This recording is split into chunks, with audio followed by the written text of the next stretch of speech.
Hello, gamers. Here today, I'm going to talk about the what is it? 12 classes in the base Player's Handbook of Dungeons and Dragons. I'll be going in order: Barbarian, Bard, Cleric, Druid, Fighter, Monk, Paladin, Ranger, Rogue, Sorcerer, Warlock, and Wizard.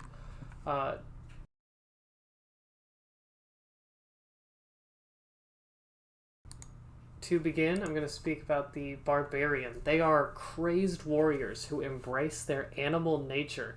Civilization does not appeal to barbarians, and they thrive in their state of rage.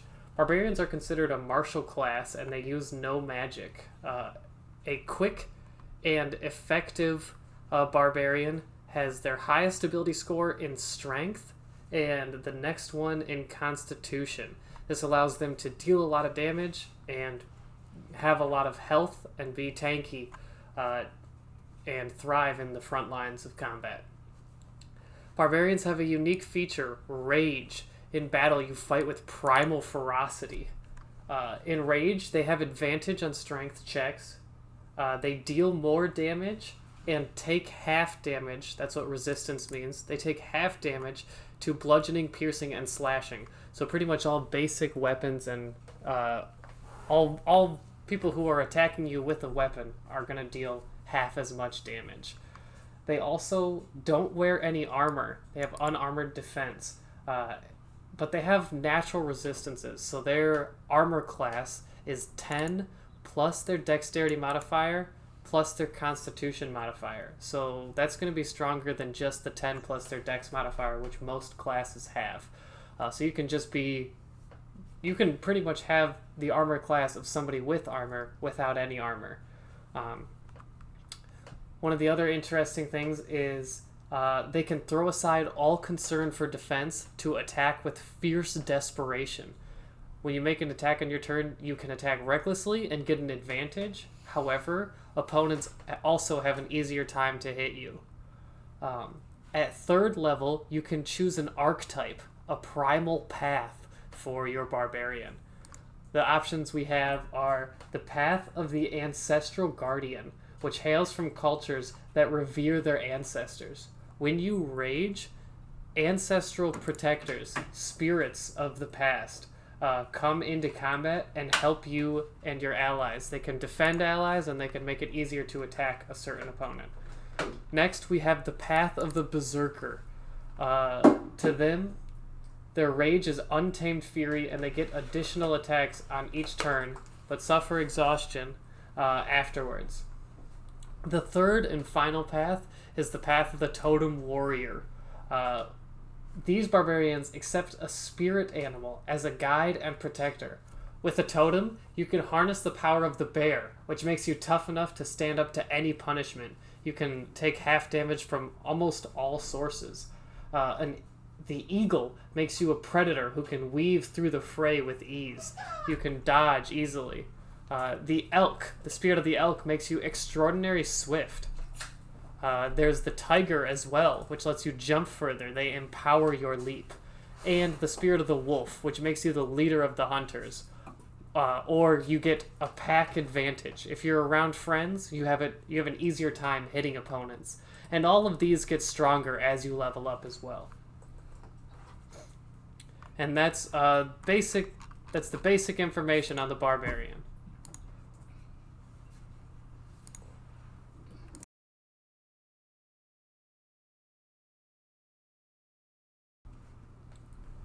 The next class I'm going to be looking at is the Bard, a musician whose music can empower allies and their own spells. Using an instrument they play in battle and outside of battle. They are sort of a jack of all trades. It's one of their skills, in fact. Where is it? You can add half your proficiency bonus to any ability check. So you're adding bonuses to every single skill that you have that you don't have proficiency in. So you are just better at every single possible skill. If you are trying to make a quick bard, put charisma as your highest ability score, followed by dexterity. This will allow you to cast spells with very effectively through your charisma stat, and then having dexterity as your second highest allows you to have a high armor class, so you'll be able to survive more hits than usual. One of the things that they get to do is in between rests, they have this, at level 2, they have a Song of Rest. You sort of perform for the party around you, giving them extra hit points. D6 at the first level, and as you level up, it gets stronger and more powerful. When you hit the 3rd level, as with the Barbarian, you get to choose a Bard College, as well as gain more skill proficiencies. So bards are just great at having tons of proficiencies. But the first college that we're going to look at is the College of Lore. You can learn how to use your wit to distract, confuse, and otherwise sap the confidence and competence of others. With your cutting words, as the skill is called, you can react to opponents and reduce the number that they get on an attack. And in doing so, it'll make them miss attacks or saving throws. It's a very supportive build for the bard, which will make them useful for helping allies in combat. If you want to join the battle, we have the College of Valor. This college is more combative. You gain proficiency with medium armor, shields, and martial weapons, so you're able to use more powerful weapons in combat, and you're able to join the fray. You can inspire allies to deal more damage, as well as giving them a better chance to hit. This is really useful in making the bard very helpful in combat. So it just depends on what sort of build you're looking for, whether you want to be more combative for your support, or overall just supportive, I suppose.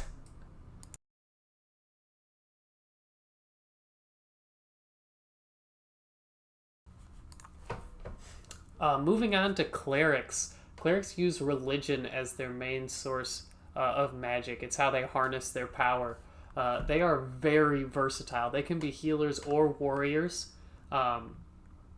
And unlike the aforementioned classes, they choose their archetype from level 1. It's their domain. When it comes to what sort of ability scores you want to go for, Wisdom's going to be your highest because that's how they cast their spells. And then followed by Strength or Constitution, depending on whether you want to be healthier or deal some more damage with your weapons, which we can get into. Some of these domains are more focused on weapon fighting and not just spell casting.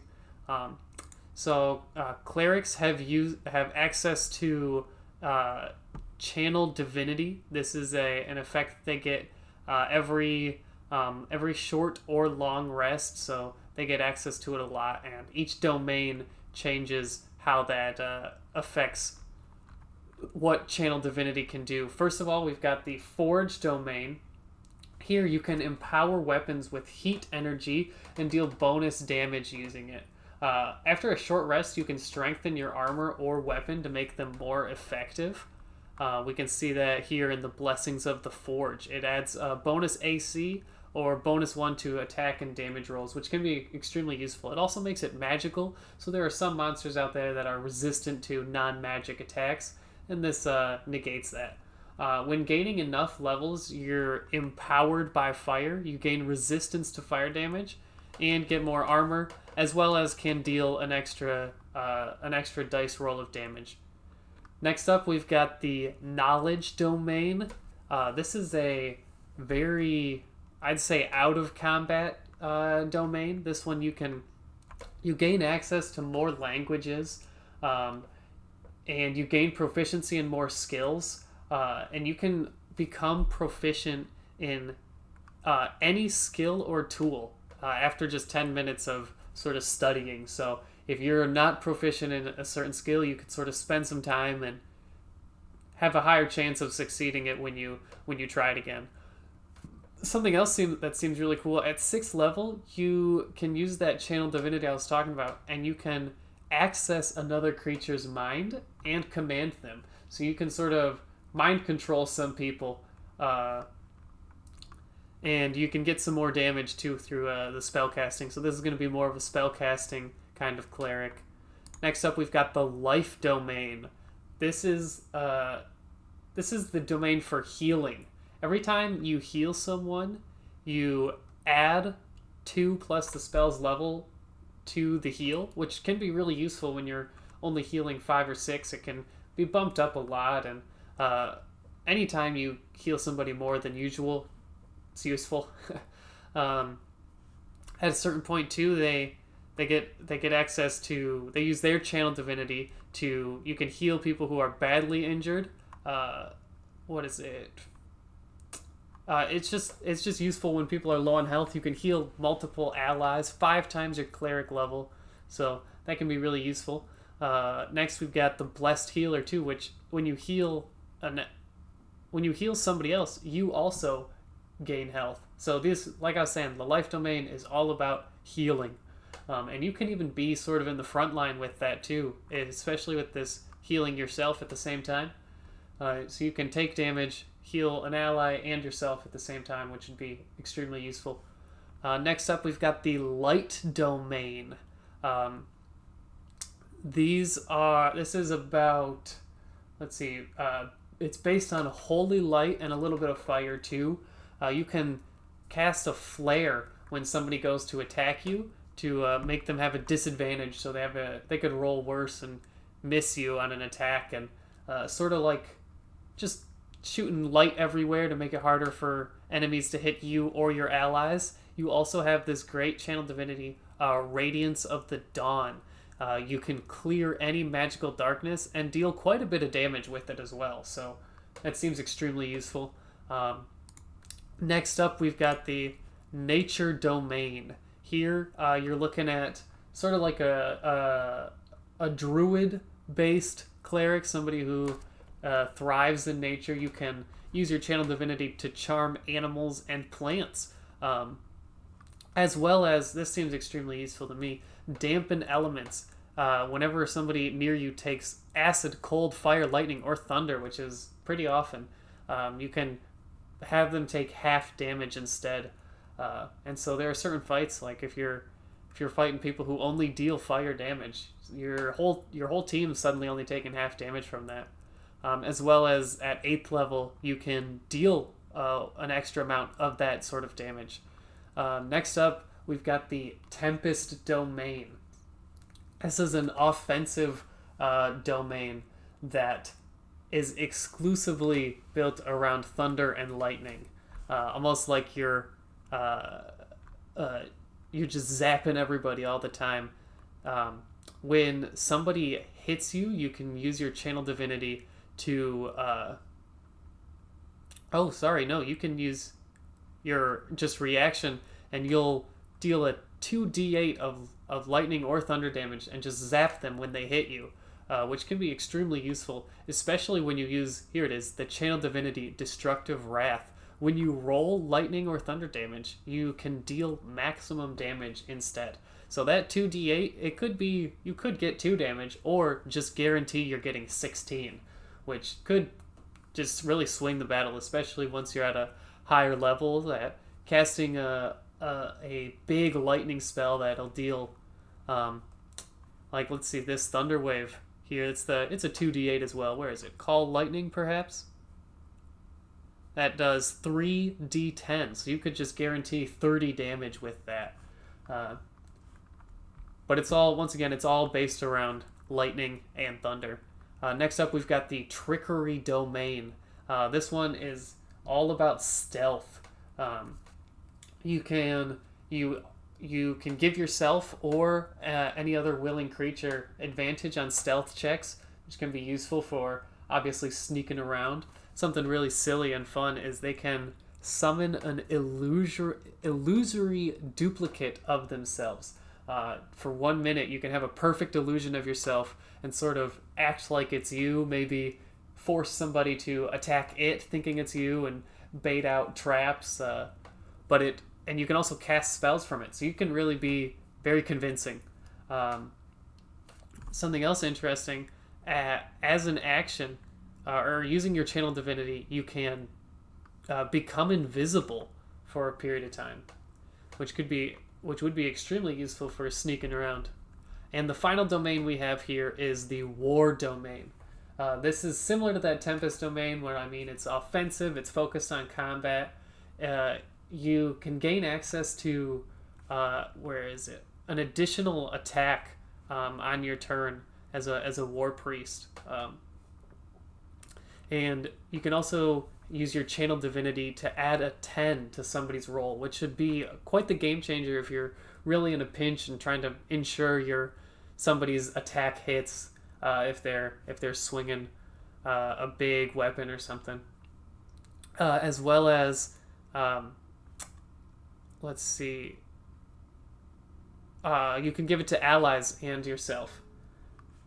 And those are all the 7 domains, and sort of based on my knowledge with Greek and maybe Roman gods and goddesses, they talk about Hephaestus is a great forge domain, as he is the god of the forge in that Greek mythology. They've got a lot of these others that are sort of Dungeons and Dragons specific, so you can sort of just make up anything with that. But if you're looking for something that you want to relate to, if you do know that what am I trying to say? If you do know that Greek mythology, looking at knowledge domain, it doesn't look like they have specific Greek gods here, but they do say some gods promote the practical knowledge of craft and invention, like the smith deities. So you could have Hephaestus here. Looking at the life domain, they've got Hestia, the goddess of the home. And then we've got the light domain. You could go with Apollo here, the god of the sun. Nature domain, they've got Pan. I don't think there's any others there. Tempest, you can do Zeus or Thor. Trickery, you've got Loki, and probably, I can't remember, Hermes could probably be a trickery domain too if you talk to your dungeon master about that. And in terms of the war domain, we've got Ares, and those are sort of the Greek gods that can apply to those, that you can follow and try to live by their tenets. So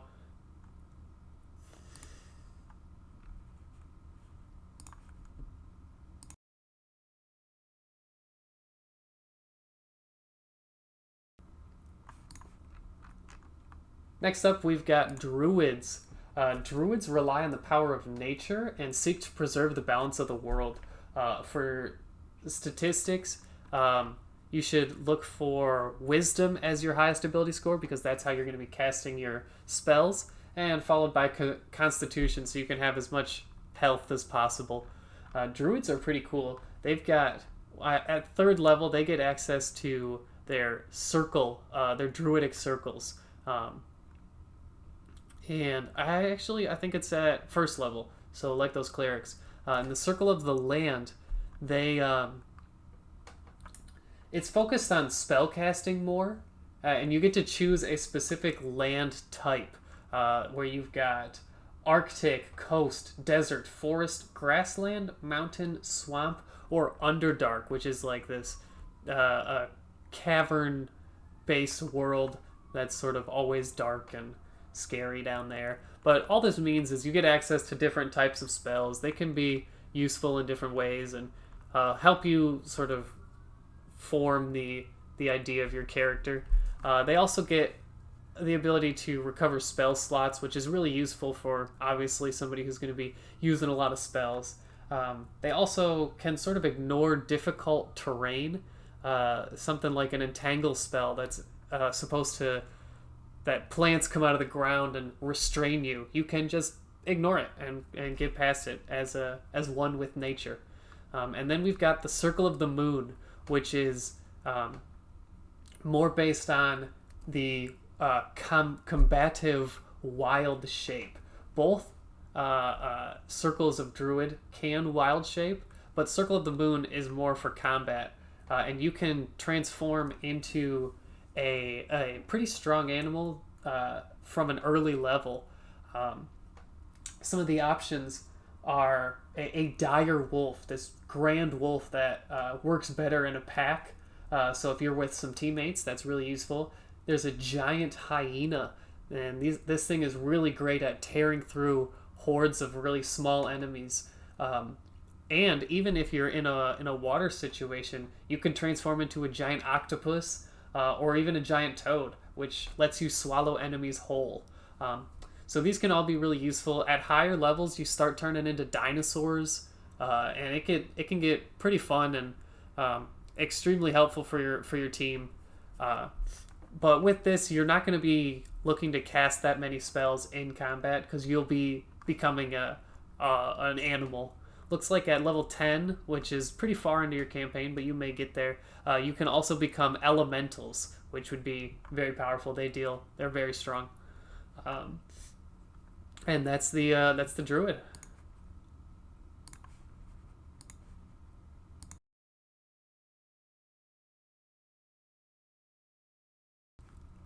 Next up, the 5th class, we've got the Fighter. The Fighter is a martial warrior. They're all trained in pretty much any type of weapon-based fighting, from bows to swords and great axes to shields. Like you can see this guy up here, he's got every type of weapon. And they are, in terms of play style, they're considered pretty simple and very useful for beginners. A lot of times people recommend fighters for people who are new to the game. If you're looking at making a fighter,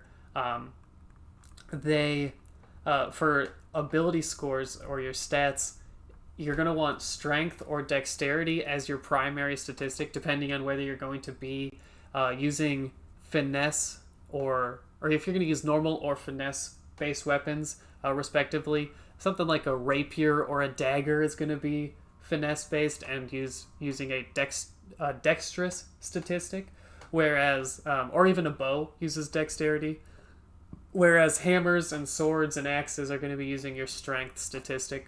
And then follow up with constitution, usually. However, we're going to be getting into one of the archetypes, which is the Eldritch Knight, and they can cast spells. So if you're looking at being an Eldritch Knight, you're going to want intelligence as your next highest statistic.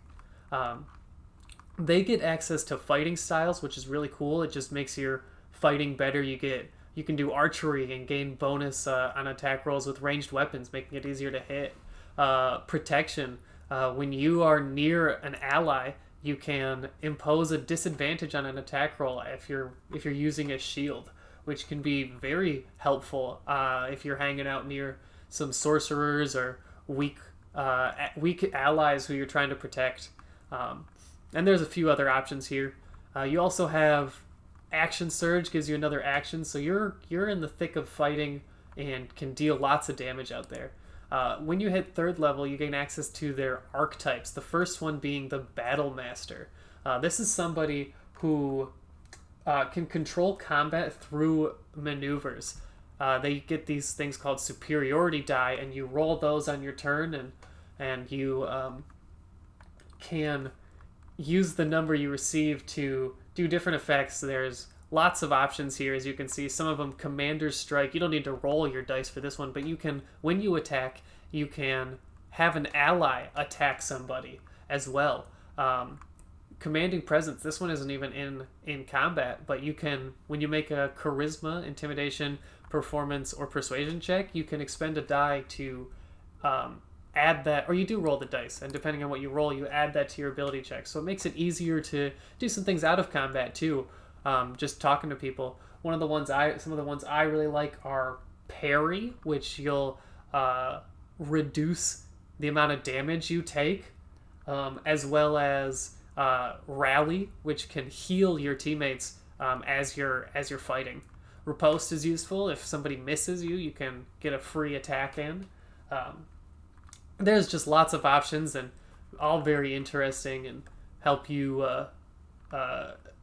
control the combat, like I was saying. The Champion, they are raw physical power honed to deadly perfection. They're pretty simple, but they have a huge ability here in that when you choose the Champion at 3rd level, your weapon attacks crit on 19s and 20s. So usually it's only a 20. You've got a 5% chance to crit to deal double damage.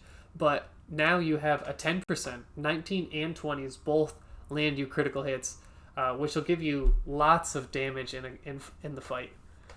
And finally, we've got the Eldritch Knight. Like I was saying, Eldritch Knights gain the ability to spellcast damage spells like a wizard.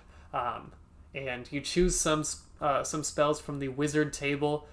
Some, like, you could probably get a fireball, you could get like a cone of cold, just ways to deal damage and attack people. You don't get access to, like, invisibility, but it's still very useful, and they can cast spells as well as attack on a single turn. Something else that I think is really interesting is the weapon bond. You can spend some time to bond with a weapon that you have, and no matter what, you can't be disarmed of that weapon. And if it is somewhere in the world, you can summon it on your turn as like a bonus action, just pretty much free. Just boom, I got my weapon, and it can be useful for, surprising somebody by walking in without your weapon and acting like, oh no, I'm harmless, and then summon it on the spot, which seems really cool. I also like the idea of getting a weapon that you can throw, bonding with a javelin, and chucking the javelin and just keep summoning it back every time you hit somebody with it. And that's going to be your fighter options.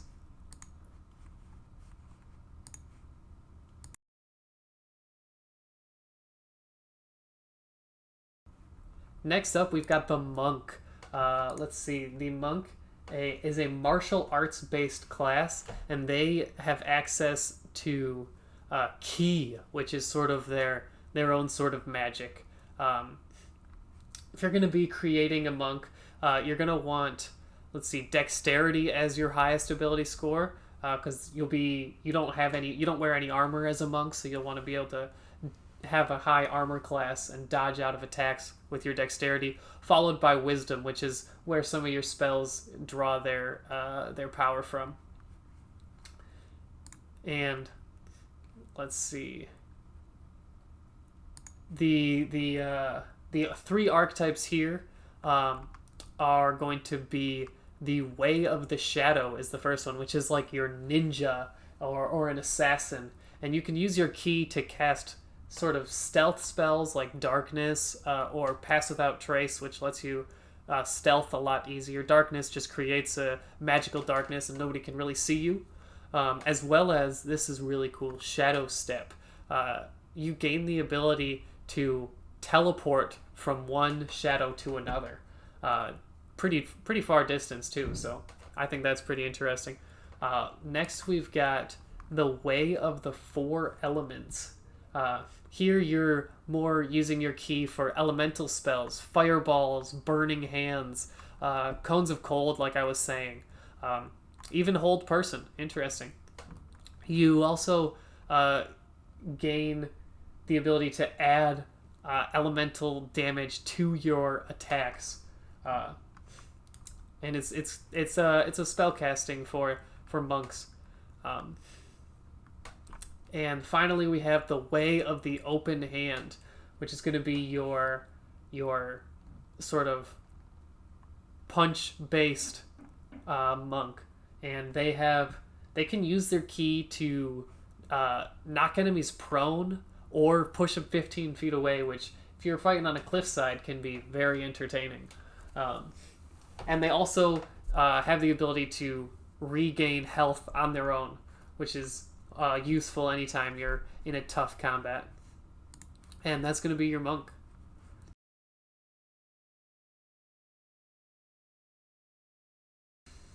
Alright, that's halfway through the classes. Next up, we've got the 7th class, the Paladin. Paladins are going to be using weapons and some spells, and they fight for their holy deity, their religious, righteous cause. A lot of times for justice. Paladins work for the law, or pretty much just serving their deity, which is most often a good deity. Before I forget, making a paladin, having strength as your highest ability score will make it easy to fight, but charisma second is useful because they also cast spells that way. They gain access at 3rd level to their sacred oaths.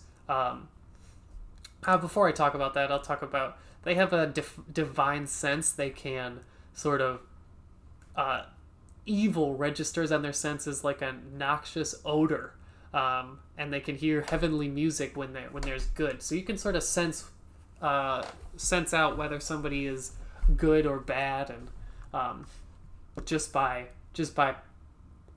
harnessing your holy power. They also have the lay on hands ability, which can heal allies and heal yourself, which is very useful when you're fighting and trying to just keep moving through a dungeon crawl. They get fighting styles as well, not as many as the fighters do, but they still get access to them.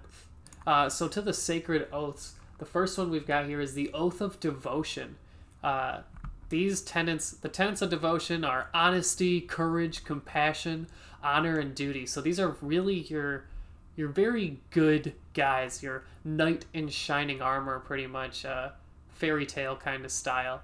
But they get access to a sacred weapon that you can empower your weapon to deal extra damage and make it easier to hit. You add your charisma modifier, so a character who has +3 to charisma will add +3 to their damage, which is extremely useful. They use their channeled divinity to do that. Similar to clerics, they have channeled divinity, and they can get the sacred weapon as well as turn the unholy. Any undead or fiends, you can cause them to become feared and frightened, and they just run straight away from you if you use that ability. They get access to a few spells, as well as friendly creatures around you can't be charmed, so you can protect allies from being charmed. Next up, we've got the Oath of the Ancients. This is like your a nature warrior. They sort of want to. Their tenets are kindling the light. Through your acts of mercy, kindness, and forgiveness, you hope to bring the world back to a better place. You shelter the light, preserve your own light, and be the light. So you're trying to be a great person and trying to keep the world as in a good place, I suppose. They get access to, when they use their channel divinity, to Nature's Wrath, which is primeval forces ensnare your foe, sort of as spectral vines appear and restrain enemies, making them easier to hit. And they can use their channel divinity and their holy symbol to turn the faithless, which is going to be fays or fiends. So similar to the Oath of Devotion, but instead of undead, it's fey, which is sort of almost like fairy world kind of. And fairies aren't always good, and sometimes they're bad. So this can be useful too. And they provide allies with resistance to damage from spells in 10 feet instead of charming, which is extremely helpful if you're standing on top of each other and you get hit by a big area of effect spell. And then finally, we've got the Oath of Vengeance, this solemn vow to punish those who have committed a grievous sin. Their tenets are fighting the greater evil. So maybe there's 2 evil guys here, but the point is I'm trying to just get rid of the worst guy here. No mercy for the wicked. Anyone who's bad, you're just going to slay them. And do it by any means necessary. Sometimes you have to hurt people to slay this evil person, this evil being. And restitution. If my foes wreak ruin on the world, it is because I have failed to stop them. I must help those harmed by their misdeeds. So you aren't just bloodlust, vengeance, serve justice on those, but you are a little consumed by it, I would say. And they have the ability to abjure an enemy, and you can present your holy symbol and frighten them and they'll not move at all, and they'll sit completely still until. But that's really useful for putting an opponent out of a fight if you so desire. They also gain as a bonus action the Vow of Enmity, where you sort of choose a creature and you gain advantage on your attack rolls against it, which is extremely useful when you're trying to focus down a certain enemy, always guaranteeing you have a second chance to hit them.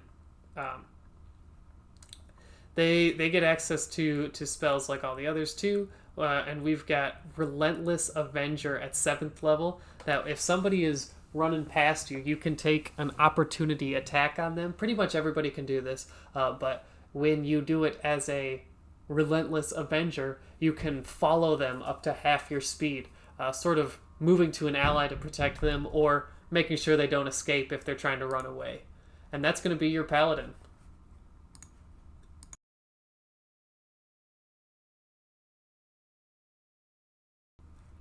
Next, we've got the Ranger. The Ranger is going to be your Warrior of the Wilderness. They hunt monsters that threaten the edges of civilization, and they're great at hunting enemies of their choice. When you're creating a Ranger, you're going to want Dexterity as your highest ability, followed by Wisdom. Dexterity because that's going to be most of the types of attacks you'll be using. They're often use bows, but they get access to fighting styles, and you can use swords and or just one-handed weapons. They have the choice of choosing a favored enemy, a specific type, a beast, a celestial, a dragon, giants, plants, or undead. There's a few others here, but anytime you fight them, you are just better at tracking them and finding them and hunting them down. You also get to choose a specific terrain. It's just like the Druid. You get Arctic, coast, desert, forest, grassland, mountain, swamp, or the Underdark, and you can sort of how to travel through these maybe foreign territories for your allies. It's easier to find food, easier to track monsters, and so on. And they get access to their archetypes. The first one is the Beastmaster, which allows you to have a pet. You can have pretty weak at the start, but they can grow, and they'll aid you in combat and can help out and sort of be another body in the fight to help your allies. And even if the beast dies, there's ways to get a new one, or perhaps work away with your dungeon master to revive your old one. The next one is the Hunter. They are great at hunting. You get to choose 3 options. One of the following features: a Colossal Slayer. Anytime you hit a creature that is below maximum hit points, you deal bonus damage. Or there's the Giant Killer. If you're fighting a creature that's large or larger, anytime it hits or misses you with an attack, you can use your reaction to attack that creature immediately. So you can get some free attacks and when it's not your turn. And finally, there's the Horde Breaker, which is anytime there's somebody standing 5 feet next to another, you get to attack twice. So you can sort of hit targets that are all grouped up. And you get another one at the 7th level, making it easier to get away from opponents, making their opportunity attacks have disadvantage. That's Escape the Horde. Multi-attack defense: when you get hit by a creature, any subsequent attacks have to roll higher to hit you. Or Steel Will and have an advantage on saving throws against being frightened. And there's a few more as you get stronger, but that's going to be your basic Ranger class.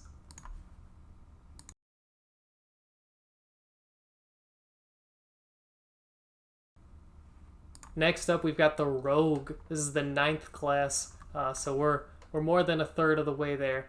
The Rogue is going to be your stealth-based class. that thrives at skills of their choice. If you're going to make a rogue, I'd recommend having dexterity as your highest ability, and constitution as your next. Unless, same thing with the fighter. If you're looking to cast spells, rogues get this ability. If you're looking to do that, you'd want intelligence as your next highest. Or if you're looking to emphasize deception and social interactions and sort of be a Robin Hood, as you will, you could have charisma as your next highest. They get access to an expertise. Their proficiency is doubled in ability checks that they choose. So instead of getting just +2, you get a +4. So you're just really good at, you're an expert at some of the options of your choice, as well as sneak attack. Anytime you have an advantage on somebody, you roll an additional damage dice. So you can start dealing extra damage by being with a teammate and attacking them at the same time, as well as gaining access to a secret language, the Thieves' Cant. That you can sort of communicate with other rogues. In terms of the archetypes, we've got the Arcane Trickster, which is going to be your mage rogue. One of the really cool aspects of the Arcane Trickster is that you get Mage Hand, which is just sort of like a floating hand that you can control, but you can make it invisible, and you can stow an object into your pocket using it. You can steal something from somebody else while you're all the way across the way or something, and they won't know who's doing it. And you can use it to disarm traps or pick locks. Seems really cool. Next up, we've got the Assassin, who is going to be your assassin, as it were. And you deal bonus damage when you surprise enemies, and can deal some massive damage when you're getting your advantage on people. Surprising them will guarantee a critical hit. And finally, we've got the Thief. This is your thief. They're all pretty simple, but as a thief, you can use your as a bonus action. You get bonuses to your sleight of hands check, and can work quicker. And you also gain the ability to climb faster than normal, and you can jump further. So sort of, they call it second story work. So it's sort of climbing into the second floor of a building and sneaking your way in, and thieves are really good at that. And that's going to be our rogue.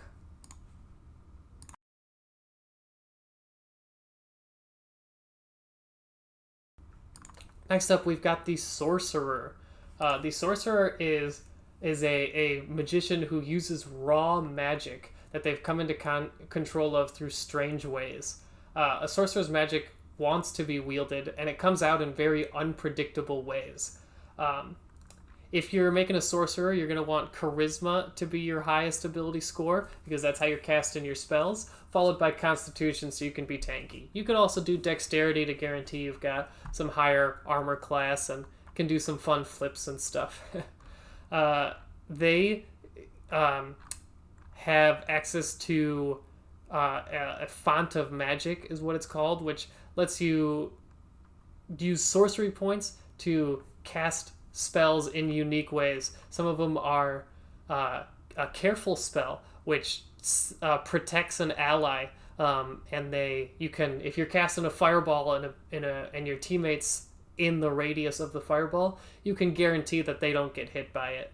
Or you can use a distance spell and cast it further, empower it, have it deal some extra damage, or use twinned spell, and you can hit two opponents with one spell, which can be extremely useful when you're attacking, like when you're using a big damage spell and attacking two people. Now, where the sorcery comes from is going to be your origin. There is the option of the Draconic Bloodline, where there's some draconic magic that is mingled with your blood or your ancestors, and that's why you have access to this innate spell casting. You get to choose what type of dragon it is, which changes the damage type. which continues further that anytime you use a spell of that type, you can deal some extra damage, which is really cool. And if you get to the 14th level by any chance, you get Dragon Wings. The next origin is Wild Magic. This one's one of my favorites. I love this. Your innate magic comes from the forces of chaos. And anytime, once per turn, the DM can have you roll a 20-sided die immediately after you cast a spell. If you roll a 1, you then move to this Wild Magic Surge.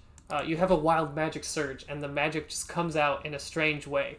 You can roll a 100-sided die, and one of the, depending on what you roll, an effect listed here will happen. And there is lots of options. I think 50 here. Some of them are good, some of them are bad, some of them are just completely arbitrary.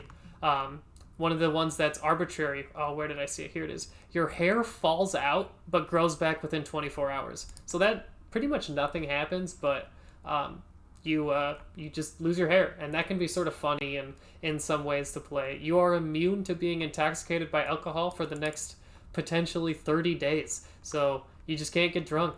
One of the ones that is great is creatures have disadvantage on saving throws against the next spell you cast. So you have a better chance of hitting your next spell, and they'll fail it. One of the ones that's bad, you cast Confusion on yourself, and suddenly you're confused. You can't act normal. You're doing weird things. You're attacking teammates, or you're just simply not moving.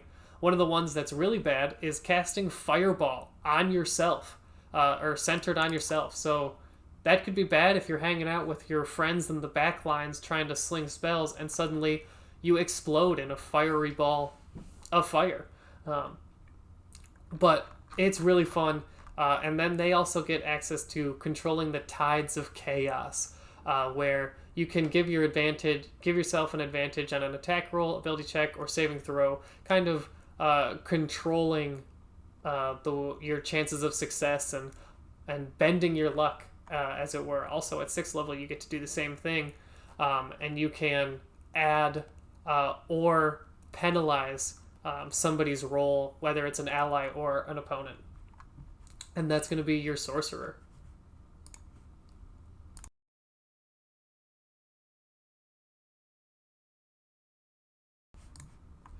Almost done. This is our 11th class. We've got the Warlock. The Warlock is another spellcaster, but the way they get their spells is through a deal with a devil, or some sort of ancient, almost technically evil being of some kind. And if you're going to make a Warlock, you're going to want Charisma to be your highest ability score, because that's how you're casting your spells, and Constitution as your second highest, once again, so you can have some more health, or Dexterity if you want to be a little bit harder to hit. And the interesting thing about Warlocks is they don't have as many spell slots as many of the other where is it? They don't have many other spell slots as compared to a sorcerer or a wizard, but you do regain them after a short rest, unlike the wizard or sorcerer. The other thing too is you cast your spells at the highest possible level all the time. So if you're trying to, here it talks about at 5th level, you only have 2 3rd level spell slots. So you only have 2 spells to cast, but a 1st level Witch Bolt that does 1d12 of damage, now because you're 5th level, it does 3 d12s. And it just gets more powerful and more powerful. So your spells deal insane damage, but you don't have that many of them. They also get access to Eldritch Invocations, which are these occult bonuses that give you all sorts of different stuff. Some of them give you bonus damage on your cantrips, so those are free spells that you can cast. Cantrips are free spells. You can give yourself mage armor at will without expending a spell slot. So it's just these are just free spells that you innately have here levitate you gain, and they're all very useful and make your character not so you don't feel useless by only having 2 spells. You get a few free ones along the way, and they too have an archetype. Here it is. They have patrons. These are beings that you serve as a warlock, and they're not gods, but they're almost godlike in their power. The first one we've got is the Archfey, a creature of legend who holds secrets that were forgotten. Let's see. Their motivations are often inscrutable and sometimes whimsical in nature. Might be striving for greater magical power or just trying to settle an old grudge, and you are sort of their conduit for that. You get some spells for that, but some of the interesting ones or some of the interesting features that you gain is the ability to, let's see, you can charm multiple enemies around you, or frighten them, your choice. So if you're in a room and you're trying to charm a ton of people around you, you can attempt to do that. As well as Misty Escape at 6th level. If somebody, whenever you take damage, you can use your reaction to turn invisible and teleport 60 feet away, up to 60 feet. So you can, anytime you get hit, you can sort of teleport away and survive a little bit longer that way. There's a few more at higher levels, but next we've got the Fiend. These are creatures of lower planes of existence, which are more evil planes. Their aims are evil.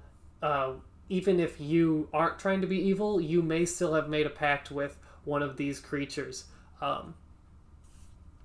Some of them are especially evil or very powerful, but they give you the Dark One's Blessing. They give you more damaging spells as well compared to the Archfey, which are more sort of controlling spells. You've got Sleep, you've got Display, like you can find invisible enemies. Anyways, they also, if you reduce a hostile creature to 0 hit points, you gain health temporarily. So you can sort of stay in a fight longer by healing off of enemies you slay. You also can gain the luck of this fiendish creature and add a potential D10 to your roll. So you can get really high rolls and succeed in strange ways based on their bonus luck. And finally, we've got the Great Old One, a patron of a mysterious entity whose nature is utterly foreign to the fabric of reality. These are ancient creatures who people hardly know anything about. One of them that they talk about is Cthulhu, this creature of mystery. But they grant you some strange spells. You've got Dissonant Whispers that can mentally damage somebody. It deals psychic damage. You've got Tasha's Hideous Laughter, which forces somebody to just double over and constantly laugh. And you also gain the Awakened Mind. You can telepathically speak to any creature you see within 30 feet of you. So, and they don't even need to understand your language. As long as they know a language, you can speak that language in their mind, which seems pretty cool. Then you've got the Entropic Ward. You can ward yourself from enemy attacks, and it makes it harder for enemies to hit you, and if they miss, it's easier for you to turn around and hit them, which can be useful in a fight. You also gain at 10th level the Thought Shield, where you are immune to having your mind read and take less damage from psychic-based damage. And even if they do attempt to hit you with psychic damage, you retaliate and deal the same back to them. So that's going to be your Warlock class.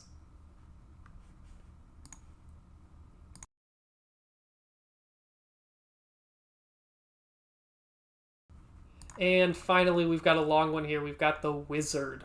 The Wizard is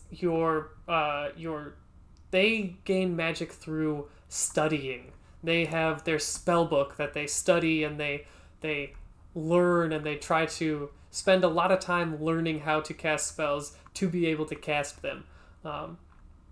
And you're going to want intelligence as your highest ability score, because that's how you cast your spells, followed by constitution or dexterity. Like I've been saying, whether you want to be healthier or whether you want to have a higher armor class and sort of dodge attacks.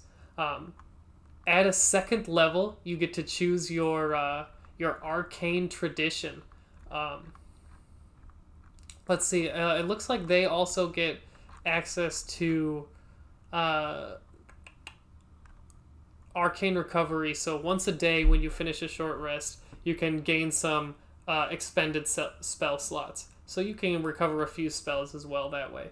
But at second level, you choose your arcane tradition, and there's 8 of these, so this one's going to be a little bit long. But you've got the School of Abjuration, which emphasizes magic that blocks, banishes, or protects. So you get arcane wards that protect you from a specific amount of damage.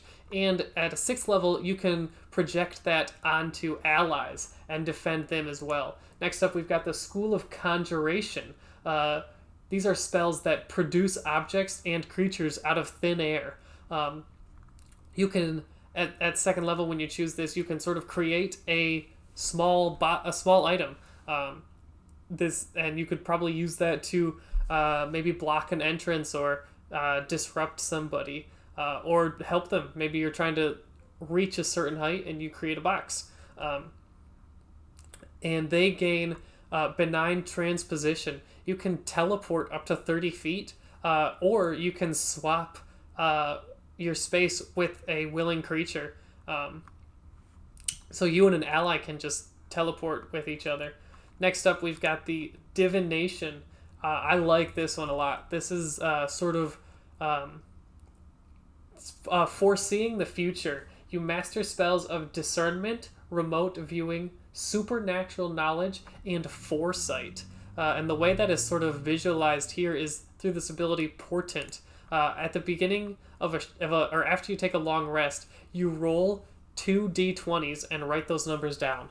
At any time during your game, you can replace 2 rolls with those rolls. So say you were to roll a 5, a low number, and you're thinking, oh, that's too bad. But next time an opponent tries to attack you, you can replace their critical hit with a 5, almost luckily or divining that they are going to miss this attack.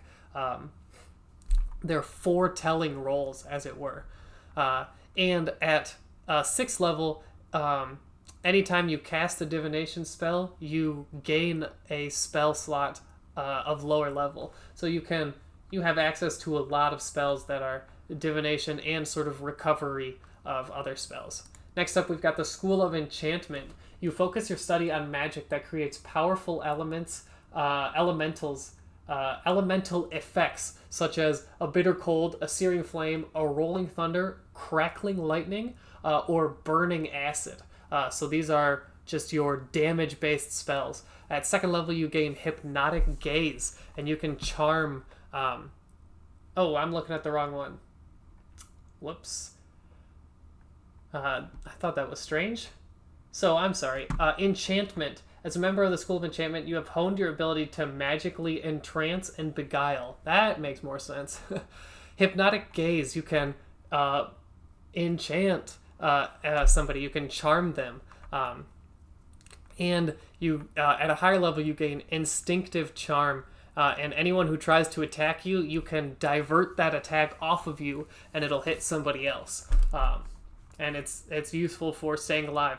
Now we've got the School of Evocation. This is your elemental effects, bitter cold, searing flame, and so on. Evocation, enchantment, come on, they're kind of close. My notes were a little jumbled. Anyways, you can sculpt your spells and protect an ally from damage. This is similar to that Sorcerer, like I was saying, but a lot more effective. if you choose this specific school. And you can choose an ally in your fireball to take absolutely no damage and be completely protected, and deal some extra damage with your free cantrip spells. Next, we've got the School of Illusion. You focus your studies on magic that dazzles the senses, befuddles the mind, and tricks even the wisest folk. So you can create illusions extremely effectively and much more deceptively, I suppose. Following that, we've got the School of Necromancy. The School of Necromancy explores the cosmic forces of life, death, and undeath. This is considered taboo in a lot of cultures in worlds of Dungeons and Dragons. However, when you kill a creature, you can regain hit points based on the spell that you cast to harvest their soul, sort of, to heal yourself up. You also, if something is dead, you can cast Animate Dead on it, and it's empowered. You create an additional corpse or pile of bones, as well as making them stronger and deal more damage. Finally, we've got the School of Transmutation. Here, you are a student of spells that modify energy and matter. To you, the world is not a fixed thing, and you can transmute a material to another. So you can take an object composed entirely of wood and turn it into silver, or iron to silver, which would be useful if you're fighting a werewolf, per se. If you've got iron weapons, you can turn it into a silver weapon, which would be useful for slaying them, as silver is effective against a werewolf. You also can create a stone, a transmuted stone, which you can have that for yourself or give it to somebody, and it gives an effect of your choice by granting them dark vision. They can see at night. They can move faster. They're hardier, or they get resistance to a specific type of damage, a specific type of elemental damage, which is all very useful. You can only have one of these, though, at a time. And so that is going to be all the wizard schools and all of our classes. So I hope you learned a little bit. Maybe you were able to decide what type of class you want. And I hope this helped. Thank you very much for listening. Have a good one.